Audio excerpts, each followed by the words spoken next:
नमस्कार दोस्तों, स्वागत है आपका अपने YouTube चैनल पर।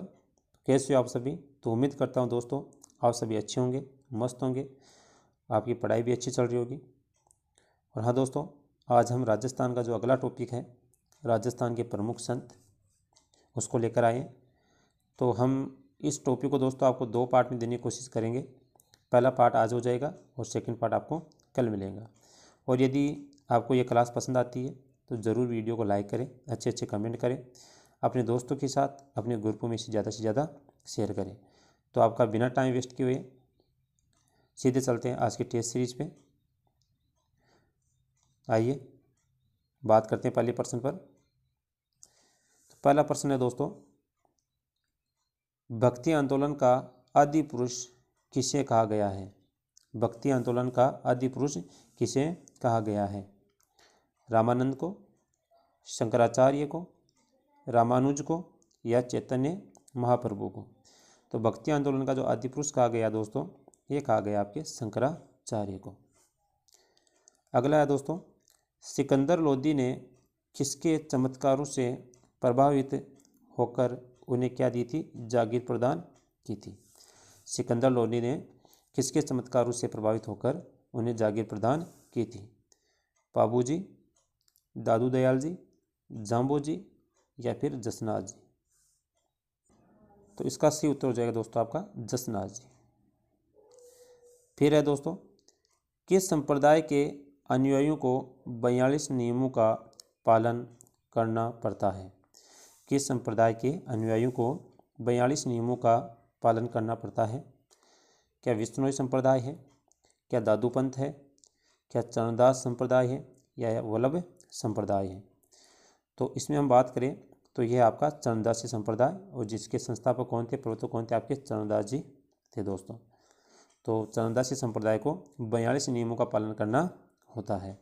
और विष्णुई की बात करें तो विष्णुई में आपको 29 नियम यानी 20+9 नियमों का पालन करना पड़ता है। विष्णु संप्रदाय के जो प्रवर्तक है आपके जाम्बो जी थे दोस्तों। आइए अगले प्रश्न पे चलते हैं। अगला प्रश्न है दोस्तों, किस राज्य के दादूपंथी उत्तराडी कहलाते हैं? किस राज्य के दादूपंथी उत्तराडी कहलाते हैं? क्या पंजाब, हरियाणा या उपयुक्त दोनों या इनमें से कोई नहीं? तो हरियाणा और पंजाब दोनों के ही जो दादूपंथी है उनको हम क्या कहते हैं? उत्तराडी कहते हैं दोस्तों। फिर है, वह संत जिसने राम में रा को राम कहा तथा मह को महमूद कहा, तो वह कौन से संत थे?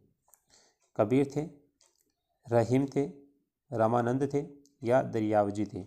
तो वो संत थे आपके दरियावजी, जिसने क्या कहा? जो राम में रा को राम कहा और मैं को मोहम्मद कहा, मतलब हिंदू और मुस्लिम संप्रदाय में किसी प्रकार का कोई भेदभाव नहीं रखा, उन्होंने दोनों को समान दृष्टि से देखा है। बांग सुनावे कुण को बहरा नहीं करीम कथन किसका है? बांग सुनावे कुण को बहरा नहीं करीम, यानी जोर जोर से चिल्लाने से भगवान नहीं सुनते हैं, मन में आस्था होनी चाहिए, श्रद्धा होनी चाहिए। तो ये कथन किसका है? क्या रामचरण जी का है, कबीर जी का है, संत पीपा जी का है या कुल्लू खां का है? तो ये जो आपका कथन है ये आपके रामचरण जी का, किसका है? रामचरण जी का, जिनके बचपन का नाम क्या था दोस्तों? रामकिशन था। और इन्होंने जो गीतों की रचना की है वो ब्रज भाषा में की है, और जिसमें उनका जो संग्रह किया गया है वो आपका अर्णववाणी है, या जो इनका ग्रंथ उसको हम क्या कह सकते हैं? अर्णववाणी कह सकते हैं दोस्तों। आइए फिर आगे चलते हैं और अगले प्रश्न की बात करते हैं। अगला प्रश्न है दोस्तों, श्री कृष्ण शरणम गमय मंत्र किस संप्रदाय का है? श्री कृष्णमय शरणमय गमय मंत्र किस संप्रदाय का है? क्या निम्बार्क संप्रदाय का है, क्या वल्लभ संप्रदाय का है, क्या लालदासी संप्रदाय का है या फिर प्रणामी संप्रदाय का है? तो ये जो मंत्र है दोस्तों ये है आपका वल्लभ संप्रदाय का। किसका है? वल्लभ संप्रदाय का है, और इसकी जो मुख्य पीठ आपके नाथद्वारा में है दोस्तों। फिर है दोस्तों, दादूखोल कहाँ स्थित है? दादूखोल कहाँ स्थित है, या दादूपंथ की जो मुख्य पीठ है वो कहाँ है? बांदीकुई, नारायणा, सांगानेर या धौलीधुव? तो मुख्य पीठ कहाँ है दोस्तों आपकी? ये है आपके नारायणा या फिर नरेना में, नारायणा कह सकते हो या फिर नरेना कह सकते हो। और सांगानेर, तो सांगानेर से दादू दयाल जी के मुख्य शिष्य थे रजब जी, उनका संबंध दोस्तों। आइए आगे चलते हैं। राजस्थान के सामाजिक जीवन को नया आधार देने में सर्वप्रथम योगदान किस संत का था? राजस्थान के सामाजिक जीवन को नया आधार देने में सर्वप्रथम योगदान किस संत का था? क्या लालदास जी का था, क्या तुकाराम जी का था, क्या गोगा जी का था, या फिर आपके धन्ना जी का था? तो इसका सही उत्तर हो जाएगा आपके धन्ना जी का। क्या था? धन्ना जी का प्रमुख योगदान था दोस्तों। फिर है पुष्टि मार्गीय वैष्णव का प्रमुख तीर्थ स्थल है। अगला क्वेश्चन क्या है? पुष्टि मार्गीय वैष्णव का प्रमुख तीर्थ स्थल है। क्या नाथ द्वारा है, क्या साफपुरा है, क्या नाथ द्वारा है, क्या फालना है, या फिर रणकपुर है? तो इसका सही उत्तर रहने वाला दोस्तों आपका नाथ द्वारा। क्या रहने वाला है? नाथ द्वारा। आइए अगले स्लाइड पे चलते हैं। अगला दोस्तों, जैन आचार्य हरिभद्र सूर्य का जन्म हुआ था, तो ये कौन से ज़िले में हुए? डूंगरपुर में, चित्तौड़गढ़ में, बांसवाड़ा में, या फिर जयपुर में? तो जैन आचार्य हरिभद्र सूर्य का जो जन्म हुआ है वो आपके हुआ है चित्तौड़ में। कहाँ हुआ दोस्तों? चित्तौड़ में। किस संप्रदाय को नारद संप्रदाय भी कहते हैं? किस संप्रदाय को नारद संप्रदाय भी कहते हैं? क्या जसनाती संप्रदाय को, क्या प्रणामी संप्रदाय को, क्या वैष्णव संप्रदाय को, या फिर लालदासी संप्रदाय को? तो नारद संप्रदाय कहते हैं आपके प्रणामी संप्रदाय को। किसको कहते हैं? प्रणामी संप्रदाय। और इनके जो प्रवर्तक है दोस्तों वो है आपके प्राणनाथ जी। कौन है? आपके प्राणनाथ जी। अगला है अलख-दरीबा किस धार्मिक पंथ के सत्संग स्थल को कहते हैं? अलख-दरीबा किस धार्मिक पंथ के सत्संग स्थल को कहते हैं या कहलाते हैं? क्या दादू पंथ है, क्या निरंजनी पंथ है, क्या लालदासी पंथ है, या फिर आपका सिरवी पंथ है? तो अलख-दरीबा है आपके दादू पंथ से संबंधित। किससे संबंधित है? दादू पंथ से संबंधित है, जहाँ धार्मिक सत्संग स्थल होता है दोस्तों। अगला है दादू दयाल जी का जन्म कहाँ हुआ था? दादू दयाल जी का जन्म कहाँ हुआ था? क्या नारायणा में हुआ, क्या अहमदाबाद में हुआ, क्या खालसा में हुआ, या फिर आसपुरा में हुआ? तो दादू दयाल जी का जो जन्म हुआ है दोस्तों ये आपके गुजरात के अहमदाबाद में हुआ है। कहाँ है? गुजरात के अहमदाबाद में हुआ है। लेकिन इनका अधिकांश जो जीवन है दोस्तों ये आपके राजस्थान में ही बीता है। आइए आगे चलते हैं।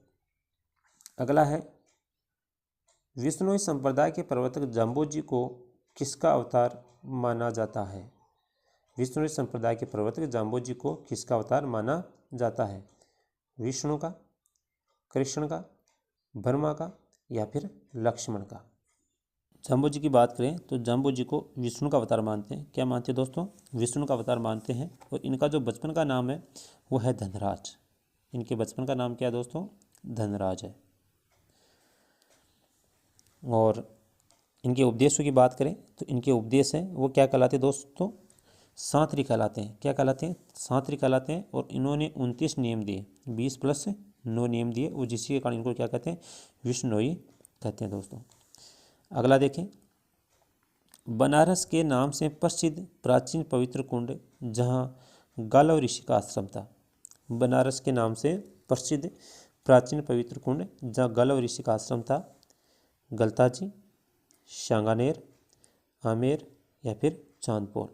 तो ये हो जाएगा आपका गलताजी। क्या हो जाएगा? गलताजी, जिसे हम क्या कहते हैं? मंकी वैली भी कहते हैं दोस्तों। अगला है जाम्बोजी द्वारा उपदेश दिए जाने वाले स्थान क्या कहलाते हैं? जाम्बोजी द्वारा उपदेश दिए जाने वाले स्थान क्या कहलाते हैं? क्या पीपाश्री कहते हैं, क्या झांसरी कहते हैं, क्या शांतरी कहते हैं, या फिर समनाथश्री कहते हैं? तो जाम्बोजी ने जहाँ उपदेश दिए उनको हम क्या कहते हैं? वो कहते हैं उनको शांतरी। क्या कहते हैं दोस्तों? शांतरी। आइए आगे चलते हैं। और हाँ दोस्तों, यदि क्लास पसंद आती है तो ज़रूर वीडियो को लाइक करें, अच्छे अच्छे कमेंट करें। यदि किसी प्रश्न में डाउट हो तो ज़रूर पूछें, हम उसको ज़रूर क्लियर करेंगे। और अपने दोस्तों के साथ विषय ज़्यादा से ज़्यादा शेयर करें ताकि उनको भी फ़ायदा मिल सके दोस्तों। आइए आगे चलते हैं। अगला प्रश्न है दोस्तों, सुमेलित कीजिए। एक एक और आपकी प्रमुख मुस्लिम संतों की पीठ है और दूसरी ओर उनसे संबंधित स्थान दिया हुआ है। तो पहला दोस्तों, संत मीठे शाह की दरगाह कहाँ है? संत मीठे शाह की दरगाह कहाँ है? तो संत मीठे शाह की जो दरगाह है दोस्तों, ये है आपके गागरोन ज़िले में। इसमें आपके गागरोन दुर्ग में है। दूसरा है मलिक शाह पीर। दूसरा क्या दोस्तों? मलिक शाह पीर है। तो इनकी जो दरगाह है तो वो कहाँ है? तो वह है आपके जालोर दुर्ग में। कहाँ है? जालोर दुर्ग में। तीसरी हमूमिदुन नागौरी, तो इसका हो जाएगा आपका नागौर में। और चौथा आपका खुदा बख्श बाबा, तो ये है आपका सादड़ी में। तो क्या हो जाएगा? मीठे शाह की दरगाह आपके गागरोन दुर्ग में, मलिक शाह की आपके जालोर दुर्ग में, हमीदून की आपके नागौर में और खुदा बख्श बाबा के आपके सादड़ी में। फिर दोस्तों, राजस्थान में वैष्णव धर्म का सर्वप्रथम उल्लेख द्वितीय शताब्दी के किस अभिलेख में मिलता है? राजस्थान में वैष्णव धर्म का सर्वप्रथम उल्लेख द्वितीय शताब्दी के किस अभिलेख में मिलता है? क्या गोसुंडी अभिलेख में, क्या बेराट अभिलेख में, क्या भाबरू अभिलेख में, या फिर उपयुक्त में से कोई नहीं? तो इसका सही उत्तर हो जाएगा दोस्तों, तो इसका सही उत्तर आने वाला आपका जो गोसुंडी अभिलेख है, गोसुंडी अभिलेख में आपका वैष्णव धर्म का उल्लेख मिलता है। फिर दोस्तों, लालदासी संप्रदाय के प्रवर्तक लालदास जी किस जाति के थे? लालदासी संप्रदाय के प्रवर्तक लालदास जी किस जाति से थे? क्या मेव थे, क्या जांगीर थे, क्या सैनी थे, या फिर क्षत्रिय थे? तो ये थे आपके मेव जाति के। कौन सी जाति के थे दोस्तों? मेव जाति के थे। आइए अगले प्रश्न पे चलते हैं। अगला प्रश्न है दोस्तों, राम स्नेह संप्रदाय की खेड़ापा शाखा की स्थापना की थी। राम स्नेह संप्रदाय की जो खेड़ापा शाखा है उसकी स्थापना किसने की थी? तो क्या रामचंद्र जी ने की थी, क्या रामदास जी ने की थी, क्या शरणदास जी ने की थी, या फिर आपके हरिदास जी ने की थी? तो आपके राम स्नेह संप्रदाय की जो खेड़ापा शाखा है दोस्तों जोधपुर में, उसकी स्थापना की थी आपके रामदास जी ने। किन्होंने की थी? रामदास जी ने की थी। फिर है परिणामी संप्रदाय के प्रवर्तक कौन है? परिणामी संप्रदाय के प्रवर्तक कौन थे या कौन माने जाते हैं?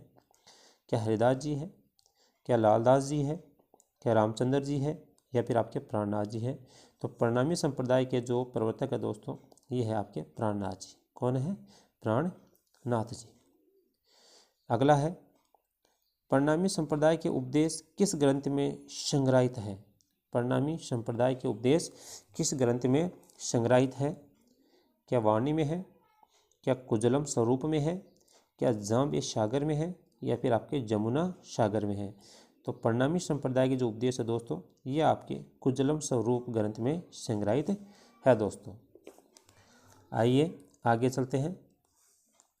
अगला है दोस्तों, राजस्थान की वास्तुकला और स्थापत्य कला में किस संप्रदाय का योगदान सबसे महत्वपूर्ण है? राजस्थान की इस वास्तुकला और जो स्थापत्य कला है उसमें किस संप्रदाय का योगदान सबसे महत्वपूर्ण है? क्या जैन संप्रदाय का है, क्या बौद्ध संप्रदाय का है, क्या मुस्लिम संप्रदाय का है, या इनमें से कोई नहीं है?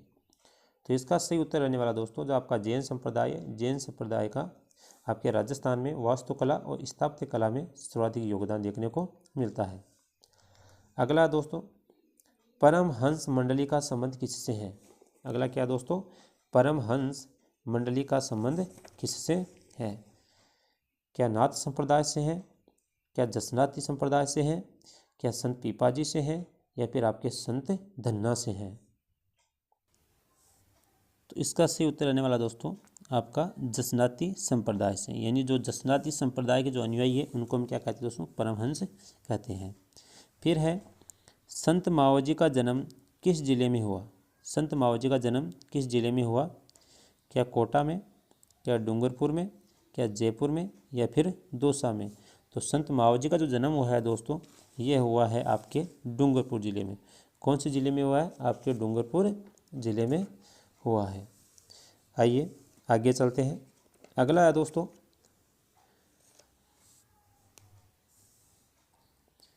ब्रज चरित्र और धर्म जहाज ग्रंथों के रचनाकार है? ब्रज चरित्र, धर्मजहाज ग्रंथों के रचनाकार है कबीरदास जी, हरिदास जी, चरणदास जी या फिर माव जी। तो इसका सही उत्तर हो जाएगा दोस्तों आपका चरणदास जी। क्या हो जाएगा? चरणदास जी। आइए फिर आगे चलते हैं। अगला दोस्तों, इस क्वेश्चन में थोड़ा सा दोस्तों टाइपिंग में एरर है तो इसको कैंसिल कर देते हैं। अगला देखते हैं, केशवकृत रसिक प्रिया के रचनाकार कौन थे? केशवकृत रसिक प्रिया के रचनाकार कौन थे? सुंदरदास जी थे, हरिदास जी थे, रामदास जी थे या फिर इनमें से कोई नहीं है? तो केशवकृत रसिक प्रिया है दोस्तों, ये किन्होंने लिखी है? तो ये लिखी है आपके सुंदरदास जी ने। किसने लिखी है? आपके सुंदरदास जी ने लिखी है। अगला है दोस्तों, दर्जी समुदाय किस लोक संत को अपना आराध्य देवता मानता है? दर्जी समुदाय किस लोक संत को अपना आराध्य देव मानता है? क्या संत धन्ना को, क्या संत पीपा को, क्या संत मावजी को या फिर संत करसन दास को? तो दर्जी समुदाय है दोस्तों, ये आपके संत पीपा जी को अपना आराध्य देव मानते हैं। किसको मानते हैं? संत पीपा जी को। संत पीपा जी के बारे में यदि हम बात करें दोस्तों, तो संत पीपा जी, इनका जन्म गागरुन दुर्ग में हुआ है और ये राजा खिंची चौहान कड़ावा राव के पुत्र थे। और इनकी जो माता थी वो क्या थी? लक्ष्मी थी दोस्तों। और इनके बचपन का नाम की बात करें तो इनके बचपन का नाम क्या था दोस्तों? तो इनके बचपन का नाम था प्रताप सिंह। क्या नाम था? प्रताप सिंह था। और इनके ग्रंथ की बात करें तो इन्होंने ग्रंथ लिखा था चिंतामणि जोग। कौन सा लिखा था? चिंतामणि जोग। और इनका जो मंदिर है वो है आपके समदड़ी ग्राम में। कौन से गांव में? समदड़ी ग्राम में है दोस्तों। आइए आगे चलते हैं और अगला देखते हैं दोस्तों, संत पीपा का जन्म का नाम क्या था? संत पीपा जी का बचपन का नाम क्या था? क्या जोरावर सिंह था, क्या संत कुमार था, क्या प्रताप सिंह था या फिर महेंद्र सिंह था? तो इनका जो बचपन का नाम था दोस्तों ये था आपका प्रताप सिंह। क्या था? प्रताप सिंह। और ये खिंची राजपूत थे। क्या थे दोस्तों? खिंची राजपूत थे। आइए आगे चलते हैं। अगला है दोस्तों, दाऊदी बोहरा संप्रदाय का राजस्थान में सर्वाधिक पवित्र स्थान गलियाकोट किस जिले में स्थित है? दाऊदी बोहरा संप्रदाय का राजस्थान में सर्वाधिक पवित्र स्थान गलियाकोट किस जिले में है? क्या श्री गंगानगर में है, क्या हनुमानगढ़ में है, अलवर में है या फिर डूंगरपुर में है? तो गलियाकोट की बात करें तो गलियाकोट आपके डूंगरपुर में। क्या है? डूंगरपुर में है। फिर है दोस्तों, सनकादी संप्रदाय किस संप्रदाय का ही दूसरा नाम है? सनकादी संप्रदाय किस संप्रदाय का दूसरा नाम है? क्या जसनाती संप्रदाय का है, क्या प्रणामी संप्रदाय का है, क्या निम्बाग संप्रदाय का है या फिर लालदासी संप्रदाय का है? तो जो सनकादी संप्रदाय है यह जाना जाता है आपके निम्बाग संप्रदाय को। किसको जाना जाता है दोस्तों? निम्बाग संप्रदाय को सनकादी संप्रदाय भी कहते हैं। फिर है दोस्तों, रजब जी द्वारा रचित वाणी और सर्वंगी ग्रंथों की रचना किस भाषा में की गई है? रजब जी द्वारा रचित ग्रंथ वाणी और सर्वंगी ग्रंथों की जो रचना है वो किस भाषा में की गई है?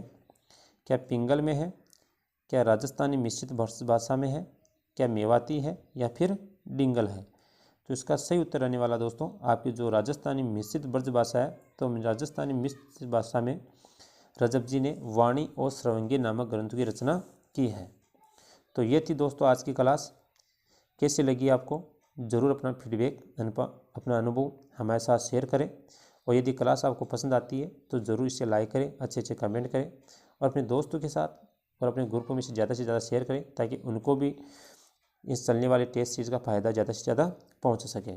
तो आज के लिए इतना ही रखते हैं दोस्तों और कल मिलते हैं इसके सेकंड पार्ट के साथ। तब तक अपना ध्यान रखिए। धन्यवाद।